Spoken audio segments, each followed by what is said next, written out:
নুসরাতকে পুড়িয়ে হত্যায় পরিকল্পনা হয়েছিল ৪ এপ্রিল ফেনী কারাগারে। ওই দিন অধ্যক্ষ সিরাজকে দেখতে গিয়েছিল নুরুদ্দিন, শামীম, জাবেদ সহ আরও কয়েকজন। হত্যায় অংশ নিয়েছিল ১৩ জন। রোববার দেয়া শামীম ও নুরুদ্দিনের জবানবন্দিতে মিলেছে পুরো ঘটনার বর্ণনা। এদিকে অধ্যক্ষ সিরাজের পক্ষ ছেড়েছেন তার আইনজীবী, আর ওয়ার্ড কাউন্সিলর মকসুদকে ৫ দিনের রিমান্ডে নিয়েছে পুলিশ। জহিরুল হক মিলুর তথ্য ও ছবিতে প্রতিবেদন। ১.৫ মাস আগেও নুসরাতকে প্রেমের প্রস্তাব দিয়েছিল শাহাদাত হোসেন শামীম। সে সময় তা প্রত্যাখ্যান করে তাকে অপমান করে নুসরাত, যে কারণে এই হত্যাকাণ্ডে সবচেয়ে বেশি উৎসাহ ছিল শামীমের। সেই সাথে যৌন হয়রানির মামলা তুলে না নেয়ায় কিছু একটা করে নুসরাতকে শায়েস্তা করার নির্দেশ দেয় মাদ্রাসার অধ্যক্ষ সিরাজ।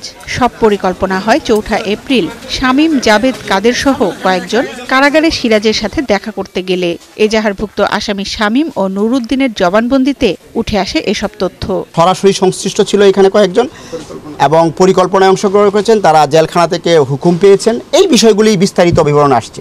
ঘটনার দিন ছাদের টয়লেটে লুকিয়েছিল শামীম সহ ৪ জন। তারাই অধ্যক্ষ সিরাজের ভাগ্নি পপিকে দিয়ে কৌশলে নুসরাতকে ছাদে নিয়ে এসেছিল। সবশেষে আগুন দেওয়ার বিষয়টি সোনাগাজী উপজেলা আওয়ামী লীগের সভাপতি রুহুল আমিনকে ফোনে জানিয়েছিল শামীম।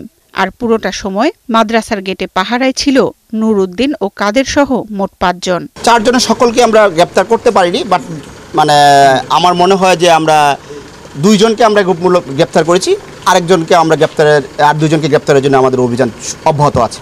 এই মামলার আরেক আসামি ওয়ার্ড কাউন্সিলর ও আওয়ামী লীগ নেতা মকসুদের ৫ দিনের রিমান্ড মঞ্জুর করেছে আদালত।